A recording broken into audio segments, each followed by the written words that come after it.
Yeah. Mwananza. Yeah. Tout ça rende de Anaki. Piano. Eh. Mental engagé. Chi. Yeah. Awa tokuna. Yeah. Na longwe na fini. Yeah. One esprit wenye. Yeah. Chi. Yeah. Nyonso duval 12. Yeah. Lelo parti. Yeah. Lobby rébellion. Yeah. Mais wenge za politique. Politique eza wenge.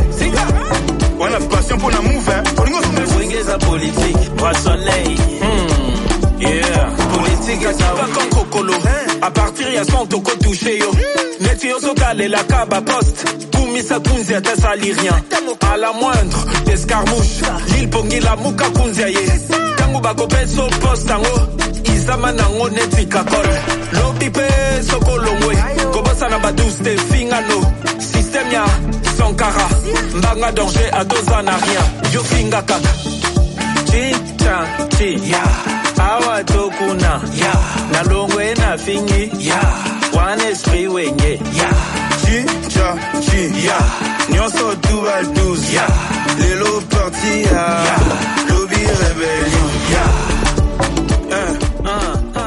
Mais wenge za politique. Politique eza wenge. Mais wenge za politique. 02 344 58 55. Vous pouvez aussi nous suivre sur Internet. J'ai vu qu'il y a des gens qui nous suivaient du Cameroun aujourd'hui sur radioairlibre.net en vous connectant sur notre site. Vous nous suivez en direct. Et pour ceux qui sont à Bruxelles et dans les environs, vous pouvez nous suivre en FM sur la 87.7 FM. Je pense que c'est bien ça, Pat. Hein? Oui, tout à fait. Ok, merci beaucoup, Pat. Pour l'heure qui nous reste, je nous propose de revisiter ou de revoir ensemble la semaine, ce qui a fait l'actualité au niveau de la RDC cette semaine. J'ai appelé ça tumulte, pluie et paix en chantier. C'est un peu ça qui résume un peu la semaine du 14 au 20 janvier. Alors rebonjour à toutes et à tous les auditeurs. Nous allons parcourir cette semaine non pas comme des simples spectateurs, mais surtout comme des citoyens éveillés, des citoyens conscients et des citoyens critiques. Cette semaine, la République démocratique du Congo a été traversée par des torrents de paroles, de torrents de pluie, de torrents de scandales et aussi quelques timides rivières d'espoir. De Kinshasa à Washington, de Goma à Bruxelles, les secousses politiques, les drames humains et les efforts de paix nous rappellent que notre pays, la RDC, est un volcan en ébullition. Au micro, c'est Prince Djongo. Deux coachs, mais la même jeu. Deux religions, mais la même Dieu. Deux démarches, mais la même pied. Genre, deux portes, mais la même clé. Hein? Premier album n'a pas 100 jours et tout là. Netio ça la 18 albums, mais pour là. Mon sakate, son karaté. Mboko poyo ka vérité, faut mon akwa soula. Netio sa suite, netio réplique. Solidaire Amélie, mais à Tania Zui quitte, hein? Pas sa faute, Chi. Awa tokuna. Na longwe na fini. One esprit wenye. Chi. Nyonso duval 12. Lelo parti. L'acte 1 de la semaine, je l'intitule « Église contre pouvoir, les mots comme des balles ».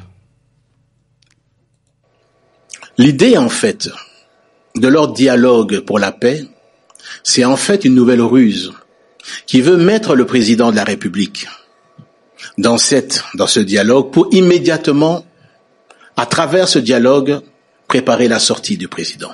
Tout ça, ils vont dire c'est pas vrai, je raconte des histoires, mais c'est ça le plan. Alors vous l'aurez reconnu, c'est l'ancien vice-président de la RDC, Jean-Pierre Bemba, actuel vice-premier ministre du Transport. Nous commençons le vendredi 14 juin. Suite à cette déclaration de Bemba lors d'une interview à la radio Top Congo FM, La Conférence épiscopale nationale du Congo, SENCO, sort de sa réserve et quand les évêques parlent, ce n'est jamais pour meubler les silences. Leur cible, c'est Jean-Pierre Bemba, vice-premier ministre, ex-chef des guerres et aujourd'hui homme d'État. Jean-Pierre Bemba accuse l'Église, rien que ça, de comploter avec Katumbi et Kabila pour éliminer le président Tshisekedi. Alors les évêques outrés vont rappeler aux gladiateurs ses propres heures sombres. Kisangani en 2000, Kinshasa 2007, où il y a eu des armes lourdes et des cadavres à la pelle. Mais au-delà de cette joute verbale entre la SENCO et Bemba, la SENCO pose une question qui fait froid dans le dos. Où sont la justice et l'Assemblée nationale face à de telles accusations? Silence radio. Et ces silences en dit long. Alors, Pat, j'aimerais un peu qu'on échange, qu'on débat, un peu qu'on commente un peu cette actualité ensemble. Évidemment, nos auditeurs peuvent aussi réagir via le numéro de téléphone. Est-ce que pour toi, tu trouves que Jean-Pierre Bemba a-t-il franchi une ligne rouge à travers cette déclaration? Je pense que Jean-Pierre Bemba, c'est difficile de comprendre ce qu'il fait. Tout simplement parce qu'il en fait un peu trop. Et on se demande pourquoi. Ouais. Parce que quelque part, à mon avis, les gens de l'UDPS essaient quand même de le contrôler. Parce que beaucoup pensent que, vu sa fougue, il peut se préparer à jouer un rôle dans l'avenir de premier plan. Il le joue déjà, mais c'est pas vraiment le vrai premier plan. Parce que le vrai premier plan, c'est être président de la République. Et donc, si la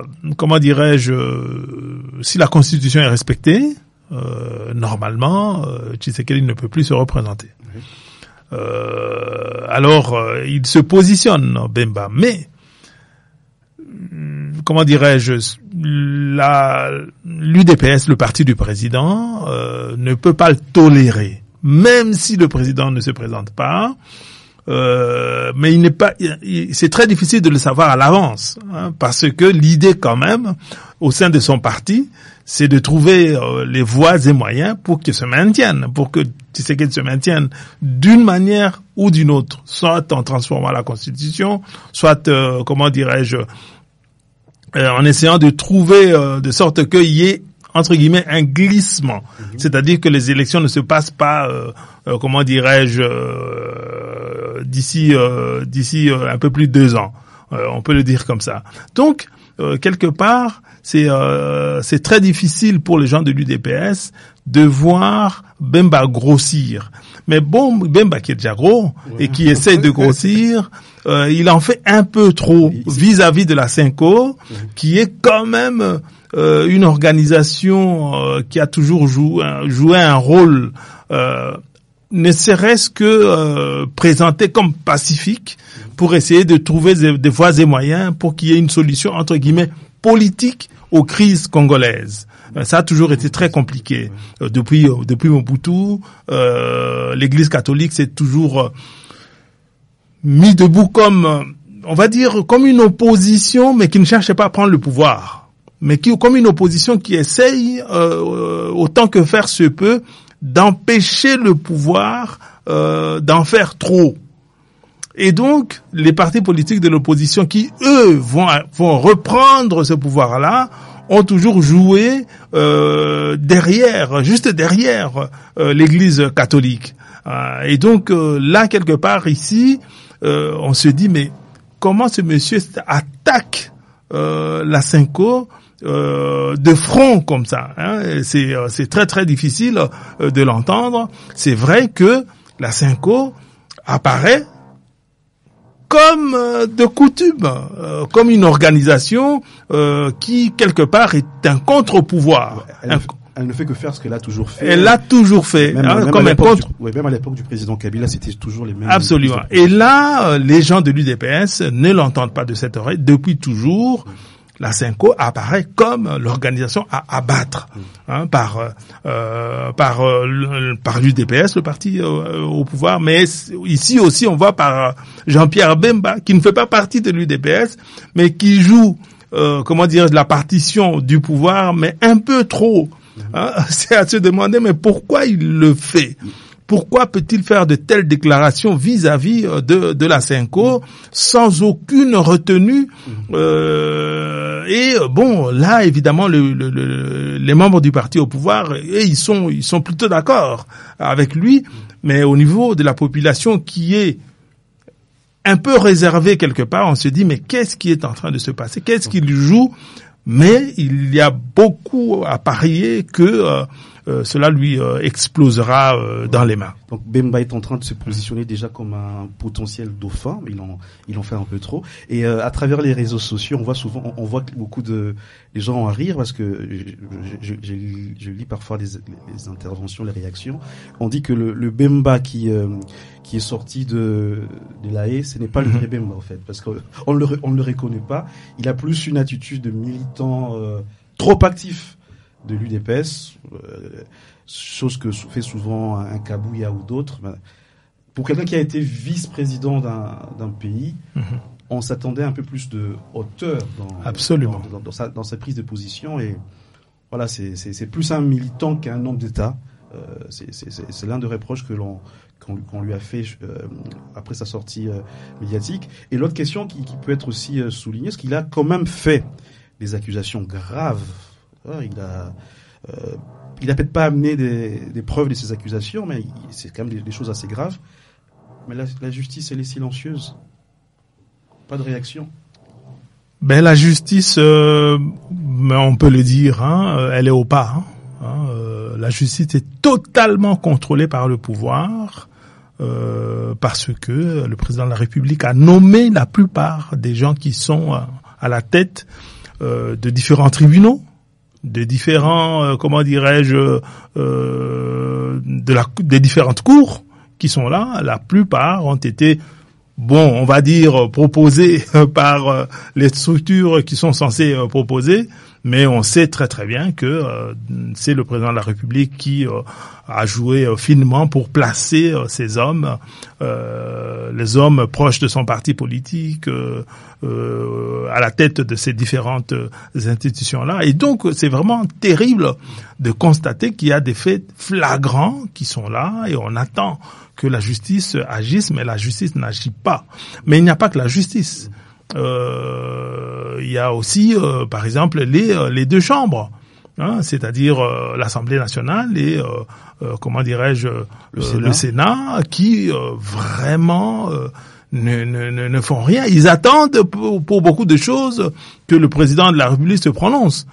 Et ça, c'est un vrai problème. Même Kamere, qui a toujours eu quand même quelque part un petit esprit d'indépendance, mais on se rend compte que le problème c'est est-ce que je devais affronter la fronde de l'UDPS qui est toujours là, parce que ces gens sont prêts à marcher sur le Parlement. Ils l'ont déjà fait, à plusieurs reprises, et donc il y a vraiment des représentants du peuple qui ont sérieusement peur.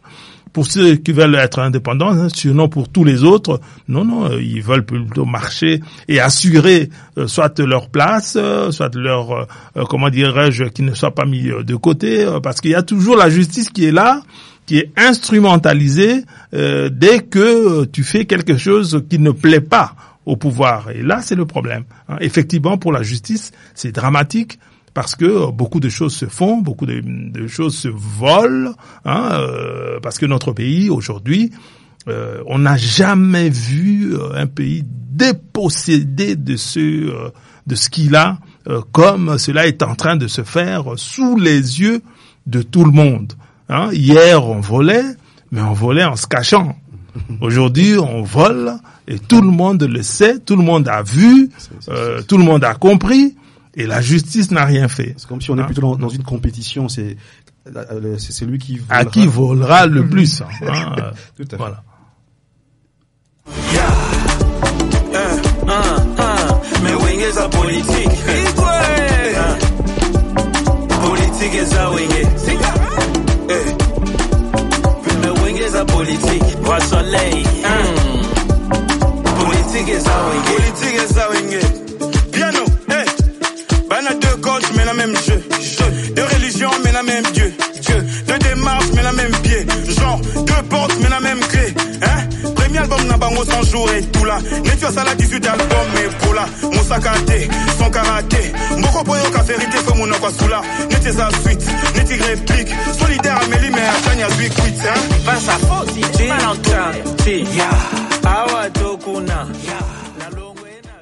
Alors on continue notre chronique de la semaine. Nous arrivons le 14 juin, l'acte 2. Moutamba du tribunal de ministre de la justice à la case prison.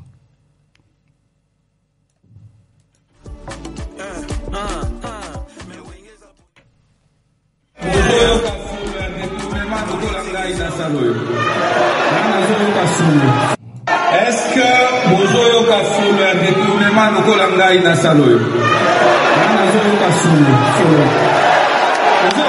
Titre d'État et je suis dans le bien de Kassou. Bino Boza d'accord et n'est Toza Aoua. Parmi Bino sur la corruption et la Alors nous sommes le 14 juin, je pense que vous avez reconnu Constant Moutamba dans cet échange houleux qu'il a eu avec l'actuel Premier ministre Judith Souminois. Constant Moutamba, ministre de la Justice, est sur la sellette. 19 millions de dollars pour une prison fantôme à Kisangani. La justice parle, l'Assemblée nationale écoute et autorise les poursuites. Dimanche soir, la hache tombe. Le Parlement donne son feu vert. Mardi, Constant Moutamba démissionne. 37 ans, grande gueule, anticorruption. Constant Moutamba avait promis de nettoyer la maison. Il s'en sort par la porte judiciaire. Est-ce que c'est de l'ironie ou le karma? Pendant ces temps, l'ancien ministre Nicolas Kazadi se retrouve blanchi. Le Parlement n'autorise pas de poursuite à son égard. Mais attention, les partisans de Moutamba dénoncent un règlement de compte. Il faut savoir que Moutamba, c'est lui qui avait osé saisir le bien de Corneille Nangaa.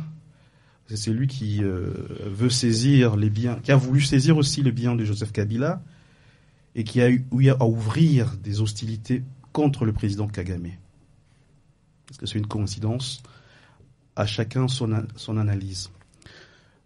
Moutamba, pour moi, c'est un peu comme, j'appelle ça de l'ironie dramatique.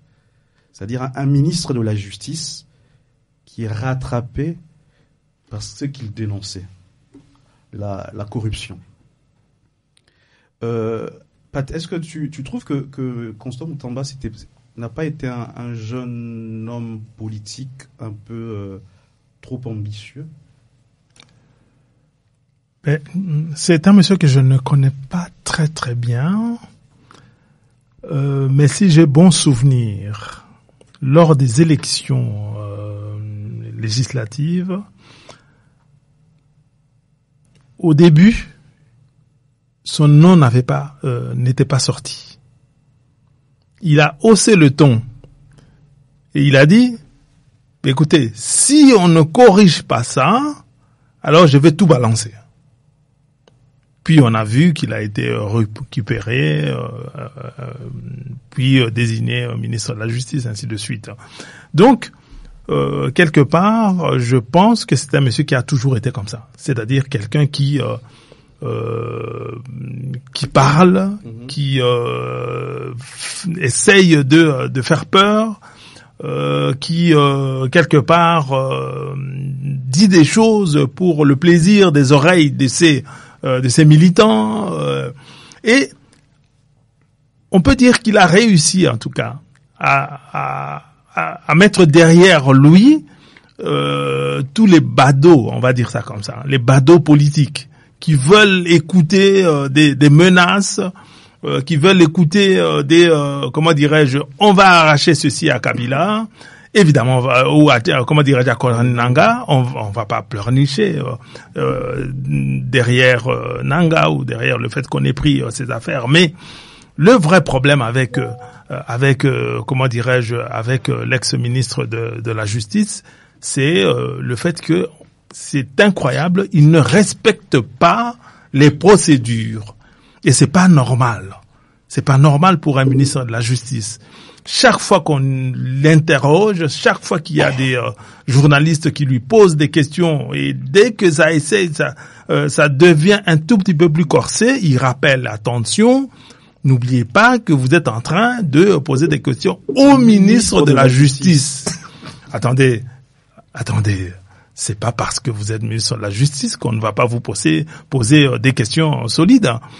Il a dit qu'il allait arrêter tout le monde. Le vol ne passerait plus, a-t-il dit. Ouais. D'où la séquence où il dit « Je sens l'odeur du vol quelque part ici ».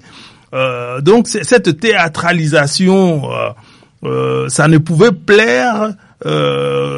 Et cette manière, comment dirais-je, populiste d'agir plaît évidemment énormément à des Quinois, à certains Quinois qui aiment ça, à certains de son parti ou de son mouvement qui aiment ça, et donc qui sont prêts à l'accompagner partout. Ce monsieur, quand il est, il est convoqué quelque part, ben c'est des centaines, des milliers de personnes qui l'accompagnent. Et là, effectivement, certains politiques ont peur, on dit écoutez, on peut rien lui faire, sinon la population, une partie en tout cas, pourrait se lever. On n'a pas besoin de ça aujourd'hui, on n'a pas besoin d'une division autour de voilà. Donc certains pensent que ce monsieur essaye justement pour eux que comment dirais-je, que tous les voleurs ainsi de suite soient poursuivis, mis en prison. Il a fait c'est lui qui a fait tout pour que comment dirais-je, la peine de mort soit remis en selle, ce qui est scandaleux. En tout cas, dans un pays où on ne juge pas correctement les gens, mais on saute jusqu'à la peine de mort qu'on va remettre sur scène. Mais tout ceci, c'est pour faire peur aux politiques. C'est pour faire peur aux gens qui sont dans l'opposition. Et tout ceci, c'est un vrai problème. Et quand il va à Kisangani, moi j'ai suivi ses discours, comment il a menacé des gens qui étaient là, soi-disant parce qu'ils ont piqué l'argent justement que Lukanda avait versé à la RDC, et encore, c'est un montant qui était revu sérieusement à la baisse, parce que ce qu'il fallait payer, c'était beaucoup d'argent, et le Rwanda n'a encore sorti aucun copec comment dirais-je, de la condamnation comment dirais-je, du Rwanda dans cette affaire-là, où 2 armées étrangères se sont battues dans la ville de Kisangani, la ville martyre. Donc martyr une seconde fois, parce qu'on a ramassé des centaines de corps qui jonchaient les rues de la ville de Kisangani. Non, attendez, ce monsieur qui lui-même est attrapé dans ce montant-là, c'est-à-dire que ils introduisent un projet pour pour construire une nouvelle prison. Moi, je connais bien la prison de Kisangani. J'ai habité à 200 mètres de la grande prison de Kisangani. Effectivement, cette prison-là doit être démolie, remplacée, ainsi de suite. Donc, il introduit un projet pour refaire ou construire une prison à Kisangani, en utilisant des fonds aussi. Donc, ce monsieur-là, ils ouvrent je ne veux pas raconter toute l'histoire. Toujours est-il que 19 millions de dollars. 19 millions. 19 millions de dollars sont versés pas comment dirais-je, sur un compte du Trésor public, mais ils sont versés chez une entreprise qui n'a aucune expérience dans les constructions, en tout cas dans la réalisation de tels projets. Mais pourquoi? Une entreprise qui a été créée une année plus tôt, un numéro de compte qui a été ouvert le jour même où on a versé de l'argent dessus. Non, attendez, tout ceci montre bien que ce monsieur, s'il ne volait pas, il voulait voler. Et donc, la procédure qui était engagée pour lui, c'est tout à fait normal. Mais qu'est-ce qu'on n'a pas vu? Des hésitations, de ceci, de cela. Il a fallu la ténacité d'un certain nombre de personnes, dont un procureur qui n'en démordait pas pour parvenir, à arracher le fait que on lui enlève son immunité. Mais l'épisode n'est pas fini, parce qu'il y a encore une sorte de, on dirait, un soutien quelque part du président de la République. Non, c'est un dossier, c'est du poto-poto, comme on dit en lingala et en swahili, ce dossier-là. Au-delà de Mutamba, moi j'avais une petite réflexion aussi que je voudrais faire. Mutamba s'est présenté comme un opposant qui a accepté de travailler avec le pouvoir, avec l'ambition de vouloir changer les choses de l'intérieur. Et ce n'est pas la première personne dans l'histoire de politique congolaise qui prend cette posture-là. On a eu beaucoup de gens de la société civile. On peut citer Bahati Lukwebo, on peut citer Pierre Lumbi, qui à un moment donné se sont dit, voilà, on va se lancer en politique dans l'espoir de changer les choses vraiment de l'intérieur. Mais moi, je me pose la question de savoir, est-ce que dans la configuration qui est la nôtre au Congo, est-ce qu'on peut vraiment réformer les choses de l'intérieur?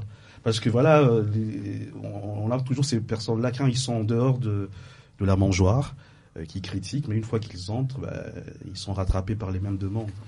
Qu'est-ce qu'on peut faire pour que cela change, en fait? Est-ce qu'on peut vraiment... C'est très difficile. C'est très, très difficile parce que quand on est seul, là je pars du point de vue que ces gens-là, toutes les personnes que tu as citées, on va dire que, considérant qu'ils soient de bonne foi, même si tu es de bonne foi, quand tu rentres dans le système va te happer. Tu n'as pas les moyens de combattre le système de l'intérieur. Tu n'as pas suffisamment de force, de pouvoir, de conviction pour transformer ceux qui sont autour de toi, transformer les loups qui sont autour de toi en brebis ou en des gens qui vont devenir consciencieux. Ce n'est pas possible. En fait, en tant qu'individu, la première étape, c'est pas changer les gens, non. C'est changer les institutions. Il faut que l'État fonctionne. Or, notre État ne fonctionne pas. C'est pour cela aussi que les voleurs continuent de voler. Parce que le système judiciaire, l'institution judiciaire ne fonctionne pas. Mais alors, pas du tout. Le gouvernement ne fait pas son travail. Et le travail du gouvernement n'est pas contrôlé par une assemblée qui ne fonctionne pas. Donc, en fait, c'est pas vraiment un problème d'individu. C'est un problème de véritable révolution qui doit être fait pour qu'on espère que les choses fonctionnent bien. Pour qu'un individu arrive à faire ça, il faut qu'il ait une puissance telle, donc quelque part, il ne peut qu'être au plus haut niveau de la hiérarchie, et que ses convictions et sa probité soient telles qu'il n'accepte pas le moindre dérapage. Ce n'est pas possible. Donc, ce qu'il faut pour qu'un pays comme la RDC se mette sur les rails du bon fonctionnement, on va dire ça comme ça, et quand je dis bon fonctionnement, c'est-à-dire que l'État fonctionne, je ne regarde même pas les individus, que l'État fonctionne, que les structures politiques fonctionnent, et tout ceci, en tout cas, en dehors c'est ce qu'on appelle une révolution, où on fait tabula rasa de tout ce qui est là, c'est extrêmement difficile. Et le vrai problème, c'est aussi parce que ça perdure. C'est là le problème. Tu sais, demain, ce sera le chaos généralisé où on ne pourra plus rien faire. Je me demande si on n'y est pas. Si on n'est pas dans une situation où, quelque part, plus personne ne contrôle personne, parce qu'on vole partout. On vole tout le temps. Et on n'entend nulle part où on a poursuivi un voleur. Et chaque fois, c'est toujours, ah non, lui, il est sauvé parce que le président est intervenu il est poursuivi parce que quelque part on veut le couler, ainsi de suite. Mais on ne s'en sortira pas. Comme ça, vraiment, on ne s'en sortira pas. Maye de Bordaki et l'équipe Kolo Bakar niveau nyonso. Inondation to zindi ya kusakana tebanda kunyo. Mais wenge za politique. Politique za wenge. Mais wenge za politique. Roi soleil. Politique za wenge. Politique za wenge. Piano. Bana deux coachs mais la même jeu. Deux religions mais la même Dieu. Deux démarches mais la même pied. Genre deux portes mais la même clé. Hein? Premier album n'a bango 100 jours et tout là. Netflix à la 18 albums mais pour là. Mon sakate, son karaté. Mboko poyo ka vérité comme on a quoi sous là. Neti za suite, neti réplique. Solidaire Amélie mais à Chania 8 quit. Hein? Pas sa faute, c'est mal entouré. Awa tokuna. La longue na fini. One esprit wenge. Roi, Kinshasa sous le zoo et sous le choc.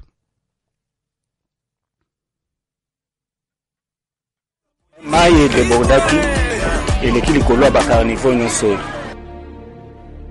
Inondation to zindi ya kusakana tebanda kunyonso. Medaki mai. Papa, biso kutukuna alpang.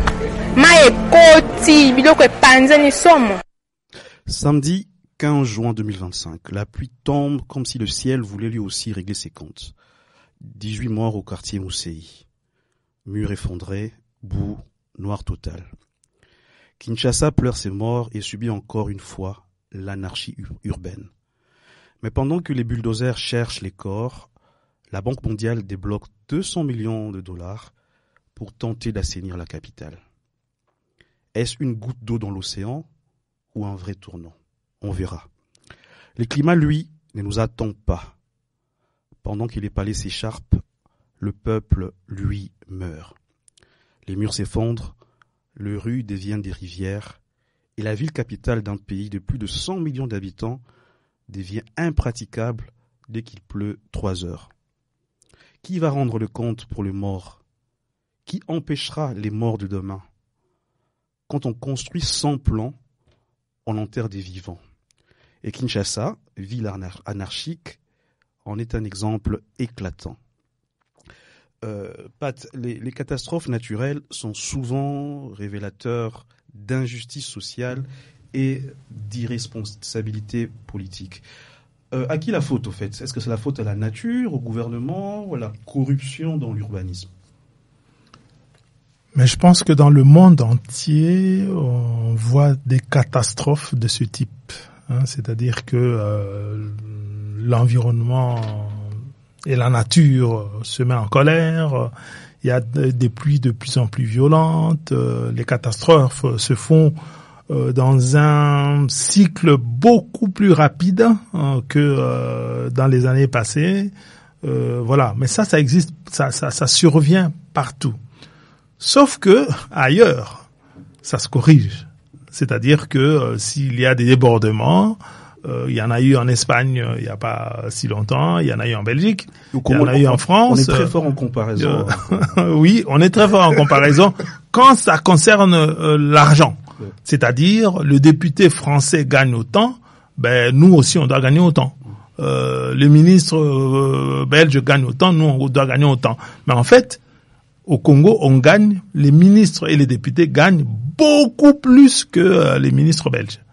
C'est incroyable. Les ministres congolais gagnent, je dis bien, des dizaines de milliers de dollars par mois. Chaque ministre, on parle de 40 à 50 millions de 50 000 dollars, chaque mois. Beaucoup plus que, que les députés qui sont à une vingtaine de milliers de dollars par mois. Attendez, on parle d'un des pays les plus pauvres en revenus du monde, la RDC, qui est un pays, au potentiel incommensurable, mais le revenu moyen de la population, nous sommes parmi les plus pauvres, même d'Afrique. Donc voilà. Donc et ça, Je disais donc, les pluies, les catastrophes, ça arrive partout. Mais partout, on voit l'État et les structures de l'État qui se lèvent et qui essayent de corriger. Et surtout qui essayent de retrouver la situation d'avant la catastrophe. On essaie de déblayer, on essaie de... Voilà. Au Congo, non. Au Congo, ce qui est arrivé, si vous y allez 2 semaines, 3 semaines, 4 semaines, 1 mois, 2 mois, 3 mois après, il est toujours là. Au contraire, ça ne fait que s'aggraver. Donc, ça démontre en fait quelque part que c'est l'État qui s'est effondré. Tous les services de l'État n'existent plus, alors que on entend tout le temps, il y a des millions qui ont été alloués pour faire ceci, pour faire cela. Voilà. Donc, les services de l'État ne fonctionnent pas. Et en termes d'environnement, tout ce qui est affaires foncières, c'est extrêmement important. Ici en Belgique, tu ne peux pas construire n'importe où. Parce qu'il y a des plans qui ont été préétablis, comment dirais-je, des plans d'affectation de sol, où dans telle partie de Bruxelles, ce n'est pas constructible parce que il y a ceci, il y a cela. On veut réserver autant de comment dirais-je de centaines d'hectares à la biodiversité. Là-bas, ce sont des risques d'inondation qui empêchent que l'on construise. Et effectivement, tu ne peux pas y construire, ainsi de suite. Et dans un pays comme la RDC, écoutez, on devrait aussi les avoir, mais on n'en a pas. On est condamné à subir. Comment dirais-je, la plupart des gens qui sont riches au Congo, et comme être devenu riche pour les gens qui jouent un rôle dans la politique, c'est tellement facile. C'est l'endroit où on gagne le plus vite, pour ne pas dire où on vole le plus vite l'argent de l'État. Et Kinshasa aujourd'hui, c'est l'une des villes les plus chères du monde. Les hôtels à Kinshasa, c'est beaucoup plus cher qu'ici à Bruxelles. Les hôtels, comment dirais-je, de 4-5 étoiles à Kinshasa, les prix, ce n'est pas comme à Bruxelles. C'est beaucoup plus cher qu'à Bruxelles. Mais comme il y a une classe de gens qui sont des hyper riches, quand je dis hyper riches, c'est incomparable avec la moyenne des richards qui pratiquent les hôtels 4-5 étoiles à Bruxelles. Parce qu'on se demanderait, mais aussi cher, mais qui y va? Comment vivent ces hôtels-là si la population en moyenne n'a pas plus de $100 par mois, comment dirais-je, les travailleurs, ils n'ont pas plus de $100 par mois, comment dirais-je, de revenus. Mais comment fait-on? Parce que ceux qui en ont, ils en ont de trop. Et ils achètent des parcelles tous veulent avoir quelque chose à Gombe. Et la plupart de ce gros boana là, comme on dit en Swahili, ils ont 2, 3, 4, 5, comment dirais-je, parcelles à Kinshasa, les maisons de l'État. Tout a été vendu. L'État congolais avait récupéré énormément de biens de l'époque coloniale qui appartenaient à l'État. Moi, je suis un fils de fonctionnaire. Et à l'époque, quand j'étais encore au Congo, mon père a été muté dans beaucoup de provinces. Et les fonctionnaires de l'État vivaient dans les maisons de l'État. Quand vous étiez muté, mon père a été muté à Lubumbashi, là où on a vécu, c'était la maison de l'État.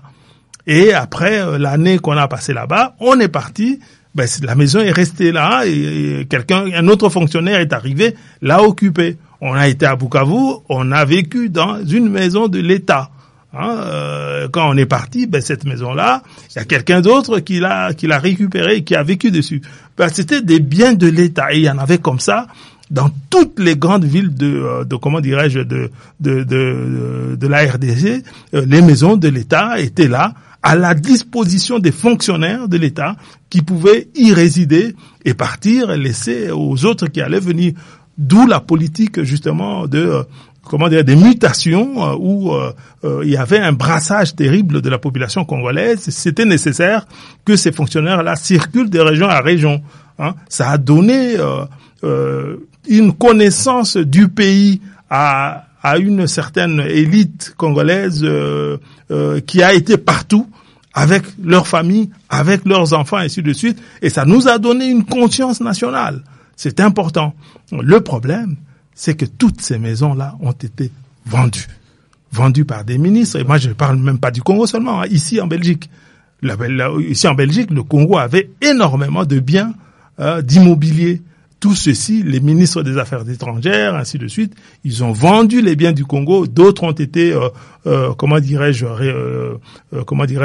Belgique les a récupérés parce qu'il y a eu des procès et que des confiscations ont été décidées par la justice. À juste titre, moi je crois pas, mais la plupart des biens de l'État congolais ont été confisqués ici en Belgique. Et d'ailleurs, la plupart de ces biens-là ont été démolis.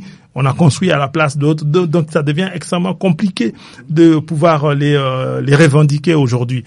Mais c'est toujours possible. Donc au Congo, l'État congolais a perdu tout ce qu'il avait. Parce que les ministres, les députés, ainsi de suite, les responsables des services de l'État au titre foncier, ils ont tout vendu. Ils ont tout vendu. Tout à fait. Et donc, quelque part, il y a vraiment un problème. Je ne sais pas ce que... Excusez-moi. Mais Wenge sa politique. Politique est ça, Wenge. Juste pour compléter très très vite, cher Prince, oui. On en arrive à ce que les gens commencent à construire là où on ne peut pas. Ouais. À Kinshasa, sur les baies du fleuve, c'est incroyable. Et on a des magnifiques immeubles sur plusieurs étages qui ont l'eau dans les pieds, qui ont les pieds dans l'eau, je voulais dire. C'est incroyable. Ceux qui sont au rez-de-chaussée, mais les inondations sont régulières, et ça, c'est un vrai problème. Et on attend les prochaines catastrophes pour se plaindre, alors que parfois on est nous-mêmes auteurs de ce qui nous arrive.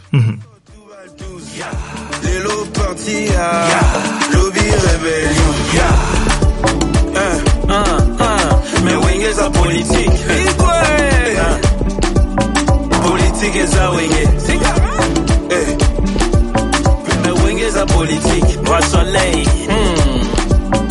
Politique est ça, Wenge. Nala combattre Chinara. La combinaison Kabila. Azali makasi. La combattre Tina Suka. Mais la Suka combat la biso. Il change.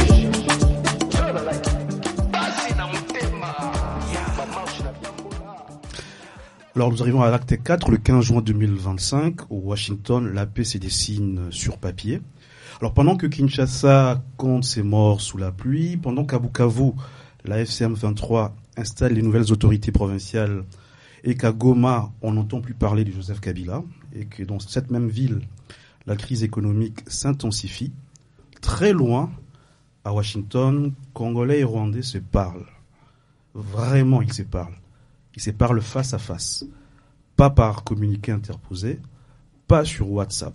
C'est une première depuis quelques semaines. 3 jours plus tard, le 18 juin, un document est paraphé par les 2 délégations. Un accord préliminaire sous l'égide des États-Unis et du Qatar. Cet accord viserait une chose, la paix. Une paix que tout le monde espère, mais que beaucoup redoutent déjà. Le texte évoque 3 grands engagements.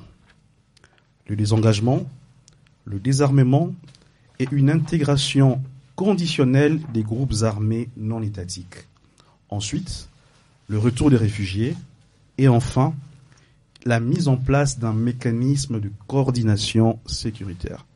Alors, pas tous ces termes-là, accord, paix, désengagement, retour de réfugiés, ce sont des termes qu'on a déjà entendus à Lusaka, à Luanda, à Doha, à Addis Abeba, et j'en passe, à Pretoria. Mais qu'est-ce qui rendrait cet accord différent? Est-ce que le terme change ou c'est seulement le papier qui change de couleur? Je ne pense pas que du point de vue du Congolais, quelque chose changerait. Parce que justement, comme tu viens de le dire, c'est du déjà vu et on en a tiré que de très très très mauvaises leçons dans le passé. Mais encore une fois, pourquoi ça arrive? Parce que, quelque part, le président de la République avait dit que ce qui nous est arrivé n'arriverait pas. Le président avait dit, Bobangate, nous sommes bien armés, Goma ne tombera pas, et toute une série d'autres déclarations qui pouvaient, en tout cas, apaiser le Congolais. Il dit non, n'ayons pas peur. Le président de la République nous a dit contre-offensive. Voilà, nous sommes bien protégés. Et nous avons eu ici sur Radio Air Libre énormément de correspondants au Congo. Pour ceux qui étaient très proches du pouvoir, je me rappelle. Ils nous disaient écoutez, vous parlez trop, vous allez voir à la fin, nous allons gagner militairement, il y aura une contre-offensive, parce que c'est là le problème. Notre gouvernement ne souhaite pas faire ce qui est une de ses obligations, c'est-à-dire protéger le territoire national. Et si des forces étrangères, avec des complices congolais, occupent des villes congolaises, avant n'importe quelle discussion, on doit tout faire pour essayer de récupérer récupérer le territoire. Et c'est là le vrai problème. Le pouvoir congolais aujourd'hui n'a pas inscrit dans sa manière de faire la nécessité de mobiliser la population, de mobiliser la jeunesse, de mobiliser l'armée, de mobiliser le Congolais pour faire, je dirais pas une contre-offensive, pour tout faire pour récupérer ces zones qui sont, contrôlées par le Rwanda. Au contraire, on se dit, écoutez, on a toujours échoué, mais même si on échoue aujourd'hui, écoute, c'est pas nouveau, ça l'a été depuis 30 ans, et donc, on va plutôt faire autre chose, on va aller négocier avec les États-Unis qui pourraient contre des ressources congolaises, c'est eux qui vont imposer la paix, parce que l'idée c'est celle-là. L'idée dans la tête du pouvoir aujourd'hui et surtout tous ceux qui sont autour, c'est que attention, ce sont les Américains qui viendront, qui vont s'interposer, qui vont imposer aux troupes rwandaises de partir, et donc quelque part nous allons retrouver la paix, une paix qui nous serait imposée par les Américains. Alors avant que les Américains viennent au Congo, il y a quand même une date importante qui est le 27 juin. C'est ce jour-là que l'accord entre le Rwanda et le Congo doit être officiellement signé. Alors d'après ce que l'on lit, d'après ce que l'on entend, cet accord sera signé en grande pompe lors d'un sommet qui serait annoncé entre Félix Tshisekedi et Paul Kagame à Washington. Il y aura des photos, Donald Trump sera là. Mais déjà, la scène est en train de s'effusurer. Du côté de l'opposition congolaise, les critiques commencent déjà à pleuvoir. Le docteur Denis Mukwege, qu'on ne présente plus, le prix Nobel de la paix, et désormais qui est une figure politique, c'est lui qui a dégainé le premier. Dans un communiqué, il dénonce un processus opaque, non inclusif et dangereux. Il dit ceci exactement: cet accord accorde une prime à l'agression, légitime le pillage des ressources congolaises et sacrifie la justice sur l'autel d'une paix précaire. Est-ce que l'État congolais n'est pas en train de capituler dans les règles, en fait? Est-ce que peut-on signer un accord sans justice et sans vraiment faire la paix, alors que peut-être que le Congo baisse simplement les bras? Bon, je ne sais pas si je peux dire l'État congolais est en train de capituler. Je dirais le pouvoir. C'est un peu différent. Le pouvoir congolais capitule face, à l'agression et à l'occupation d'une partie de son territoire. Le pouvoir congolais choisit une manière extrêmement simple pour elle, mais qui est déshonorant, mais à tel point que ce n'est pas normal. Eux pensent que le Congo n'est pas en mesure de toutes les façons de récupérer son territoire, parce que, affirme-t-il, et ce n'est pas faux en partie, que le Congo n'a pas d'armée.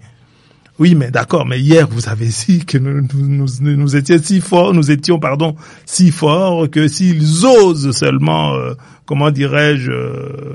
tirer une balle, la réplique sera telle, puis on a acheté autant d'armes, ainsi de suite.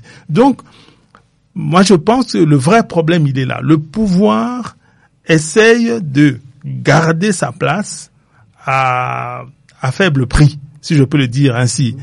Toutes les autres conséquences, quelque part, sont minimes, alors que pour n'importe quel observateur, les autres conséquences sur notre pays sont incommensurables. Ne serait-ce qu'en termes d'honneur, c'est quand même important, être respecté quand on vous regarde. Et donc, mais là, notre pouvoir s'en fiche un peu.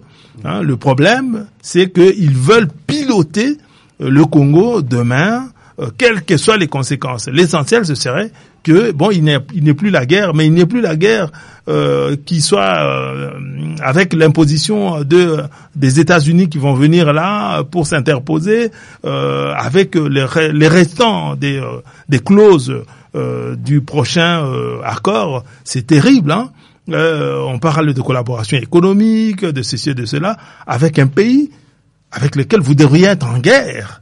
Vous n'avez pas résolu le problème de la guerre, et vous dites, écoutez, on va collaborer. Non, c'est extrêmement difficile. Et d'ailleurs, les négociations, qui en connaît les termes? Les vrais termes de ces négociations, qui connaît ça? On ne connaît pas. Mais ce qui est terrible, c'est que le Parlement ne l'exige pas. J'allais y arriver. Tu as anticipé mon intervention. On a parlé de Dr Mukwege qui a réagi. Il y a aussi le camp de Joseph Kabila qui est monté au créneau à travers le porte-parole du PPRD, le secrétaire adjoint Ferdinand Kambere, qui lui exige un dialogue intercongolais préalable. Alors, Martin Fayulu a plus ou moins le même son de cloche, tout en saluant l'engagement pour le retrait des troupes rwandaises. Martin Fayulu alerte sur le manque de débat public. Presse Epenge, qui est son porte-parole, s'indigne que la RDC n'est plus qu'un simple gisement, c'est une mine à ciel ouvert pour les intérêts étrangers. On va prendre une autre réaction d'un autre acteur politique. Katumbi ne dit rien. Mouzito observe. J'ai les silences aussi chez eux. Mais dans cet accord, il y a ce qui est dit, il y a ce qui dérange. L'accord a été finalisé, comme tu l'as dit, sans consultation parlementaire. Et pourtant, Vital Kamerhe lui-même devrait valider tout accord de coopération. Et l'autre problème qui est plutôt organisationnel, l'accord va être signé le 27 juin. Or, la session parlementaire va s'achever dans 5 jours. Est-ce que c'est fait exprès? On ne sait pas.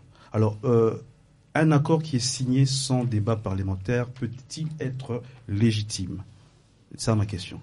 Où est passée la voix du peuple? Où est passée la séparation des pouvoirs?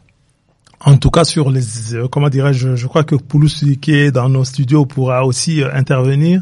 En tout cas, pour ce qui est des accords internationaux, ça doit être entériné. Absolument, ça doit repasser par le Parlement pour que le Parlement l'entérine. C'est-à-dire, en fasse quelque chose qui appartient à la législation congolaise. Sans ça, c'est tout simplement un accord qui a été pré-signé. Mais effectivement, en RDC, les calculs sont tels que, mais encore une fois, il y a quand même une possibilité qui est donnée aux Congolais, pas au pouvoir, mais aux Congolais, de pouvoir balayer tout ceci. Si une pression terrible se faisait sur le Parlement, en se disant si vous osez, vous nous trouverez sur votre chemin. Mais je ne sais pas.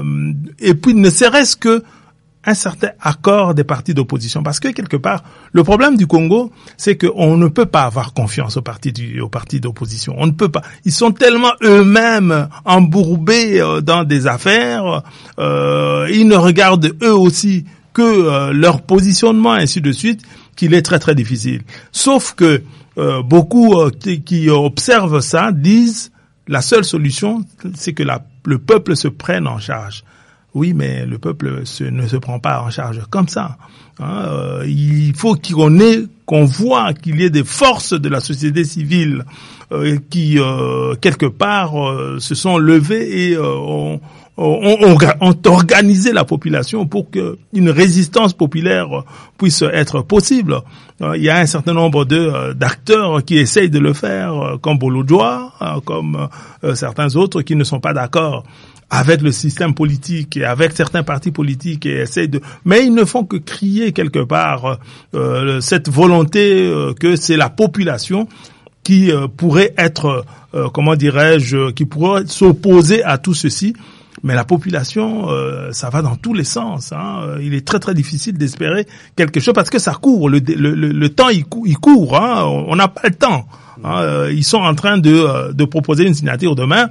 À la limite, ça pourrait ne pas se faire s'il y avait une guerre qui était déclenchée. C'est-à-dire que si les États-Unis bombardent l'Iran, je crois que il ne pourrait pas y avoir de signature aux États-Unis d'un tel accord. À la limite, on pourrait presque espérer tout ceci, mais le problème, toute personne, tout progressiste africain ne peut pas être d'accord avec, le bombardement de l'Iran, soi-disant pour qu'on espère que des signatures ne puissent pas se faire entre le Rwanda et la RDC avec, avec la bénédiction du Qatar et des États-Unis. Mais en tout cas, l'accord est prêt, les papiers sont prêts, les stylos sont pleins, les caméras allumées. Mais la paix, la vraie paix ne se signe pas à Washington. Elle se signe dans les villages libérés, dans les écoles rouvertes, dans les regards apaisés. Comme tu l'as dit, le peuple congolais ne demande pas des photos. Le peuple congolais demande la fin des cercueils. Alors, c'est à quoi est-ce que c'est l'aube d'un nouveau départ ou le crépuscule d'un autre espoir? Attendons voir et on le verra dans les prochains jours. En tout cas, on est frappé quand on écoute une partie de la population congolaise, celle qui est favorable au pouvoir. Cette partie-là a tellement un espoir et c'est étonnant. Eux pensent qu'on a échoué partout et donc essayons une autre voie. Mais non, on ne peut pas essayer une voie qui clairement montre que ce sera la catastrophe. C'est pas possible. En fait, nous ne voulons pas payer le prix de la résolution de notre problème. Parce qu'il y a un prix à payer. Il y a, il y a un homme politique congolais qui a écrit un livre qui a beaucoup insisté sur le prix à payer.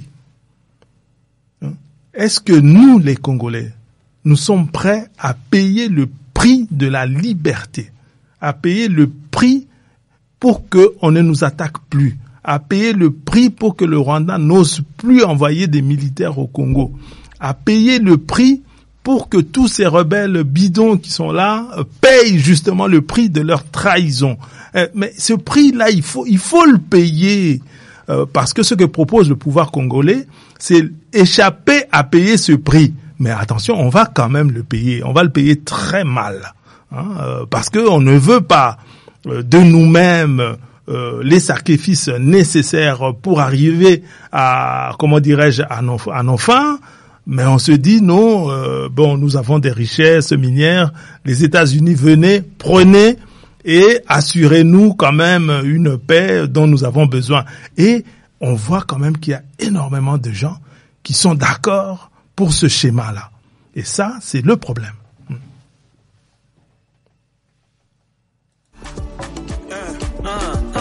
Mais wenge za politique.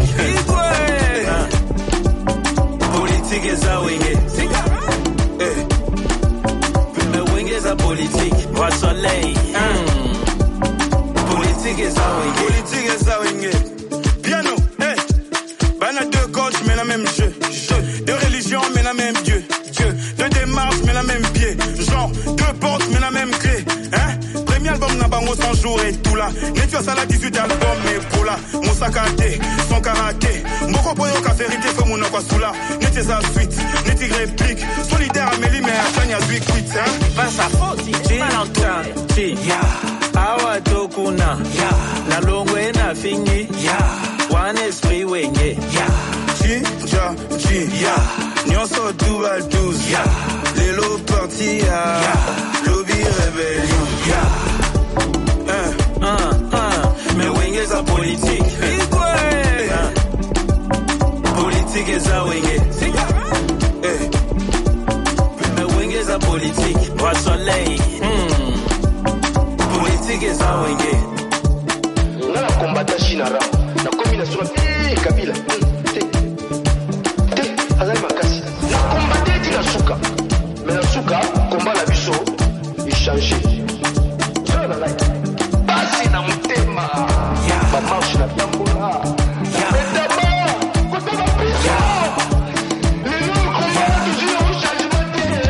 Ce sont les individus qui profitent. On d'accord. On tourne la bison,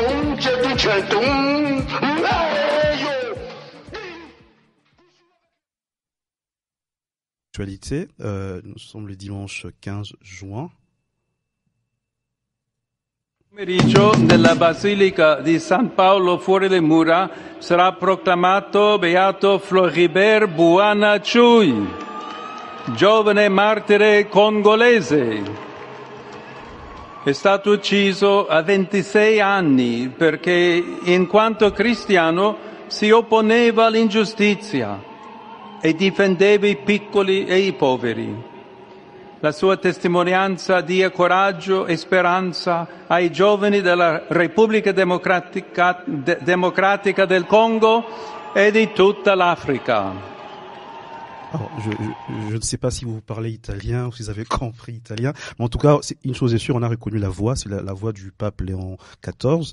Et comme vous avez lu à travers, vous avez suivi au niveau de l'actualité, dimanche 15 juin à Rome, le jeune martyr congolais Floribert Buonacciui, assassiné en 2007 pour avoir refusé des vivres avariés, a été béatifié. Héros éthique, figure de courage, symbole de notre Congo. C'est lui il est le symbole de notre Congo, ce Congo qui résiste à la corruption, même au prix de sa vie.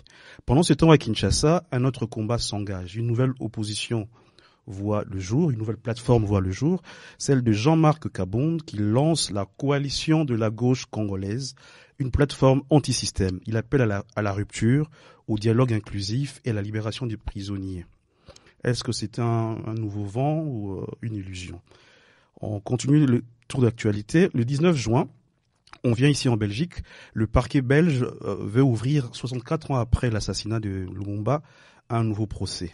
Cette fois-ci, on veut s'attaquer à Étienne d'Avignon, qui est le dernier survivant de ceux qui auraient contribué à l'assassinat du premier Premier ministre congolais. Étienne d'Avignon, cet ancien diplomate, pourrait être jugé à Bruxelles. Une affaire qui est vraiment historique, qui peut-être va ouvrir les portes de vérité qui ont été longtemps enfouies. Alors à Kinshasa, c'est la dernière actualité que j'ai eu à épingler. C'est aussi la justice, cette fois-ci, qui veut traquer les réseaux financiers de Kabila. Des noms circulent, des avocats sont arrêtés, des ex-ministres entendus. Je peux citer Martin Kabweloulou et Kanga qui est recherché, qui est en fuite, Palankoy. Le pouvoir actuel cherche, on dirait, à nettoyer les écuries du régime Kabila. Alors, on est en train de chuter, je ne sais pas. Parmi les trois informations que j'ai partagées, est-ce qu'il y a une ou l'autre sur laquelle vous voulez réagir? Poulos Omban, Pat Patoma, la béatification de Floribert, le procès de Lumumba, en tout cas pour la Belgique, et le procès contre les proches de Kabila. Buonacciui qui a été béatifié par... C'est intéressant. C'est intéressant pourquoi? Il y a une délégation qui est partie de Kinshasa pour aller assister à la cérémonie. Et qui est-ce qu'on a vu dans la délégation? On a vu Bemba, on a vu Madame Bazaïba, on a vu, comment dirais-je, le porte-parole du gouvernement congolais, Patrick Mouyaya. Voilà. Donc, on a affaire à une béatification, à quelque chose de religieux. Mais les politiques se précipitent pour y aller. Mais que vont-ils faire là-bas?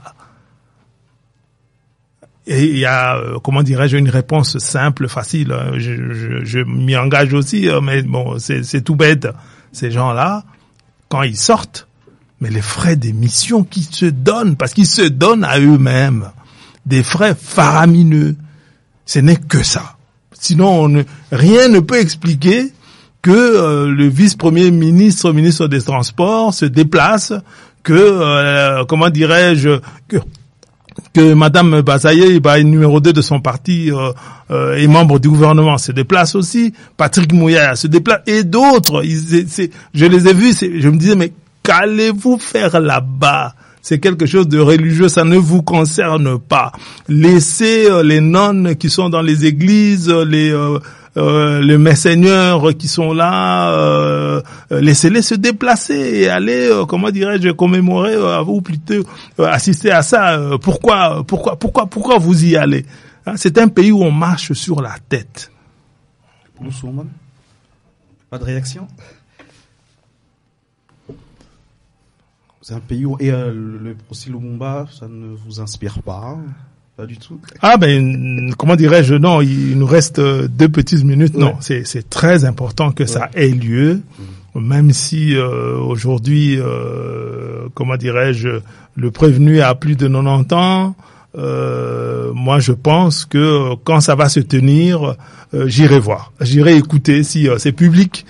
Je pense que malgré tout, comme il y a encore un vivant, je pense qu'il faut que ça se tienne, mais il faut que les Congolais prennent ça au sérieux. Encore une fois, on ne peut rien attendre du pouvoir qui, quand il y a eu des choses aussi importantes, prenez ça de loin, ça ne nous concerne pas. Mais attendez, mais il manque aussi des mouvements progressistes congolais. À l'époque, ici en Belgique, il y avait beaucoup de partis politiques progressistes qui étaient chassés du Congo par Mobutu, mais qui étaient installés en Belgique, qui auraient pu vraiment sauter de joie et aller assister à des procès comme ça et faire pression. Mais aujourd'hui, la plupart de ces partis-là ont disparu. D'autres, leurs principaux acteurs sont morts, ainsi de suite. Et donc, quelque part, il y a que des gens de notre âge, qui sont ici en Belgique, quelque part, qui pourraient se dire, on va y aller, mais il faut faire masse. Là est la difficulté. En tout cas, chers auditeurs, comme vous l'aurez remarqué, cette semaine aura été un condensé de ce que notre pays sait faire de mieux et de pire. Des paroles fortes, des décisions fragiles, des scandales politiques, des alliances de paix, des héros célébrés, des eaux qui emportent, et une justice qui cherche encore sa colonne vertébrale. Mais au milieu de cette complexité, une seule chose doit nous guider, la vérité. Et la vérité, c'est que le peuple congolais mérite mieux. Pas demain, aujourd'hui. C'était Prince Djungu pour Africa Jama sur Radio Air Libre.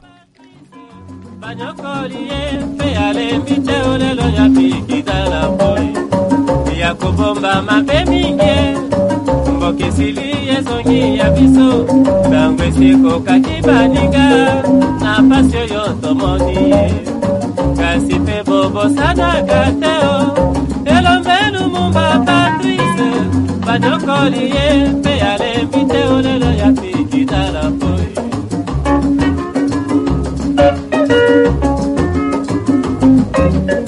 MNC parti majoritaire. Vive la démocratie.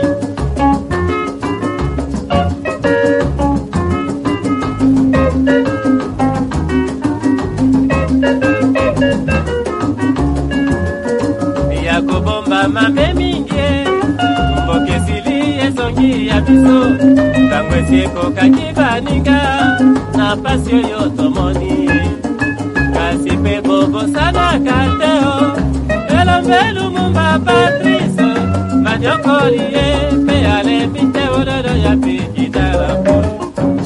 MNC ya Lumumba Patrice, ebimisi Kongo na bo. Bamonisi e pasiale pite, lelo yo wa pikinde dala.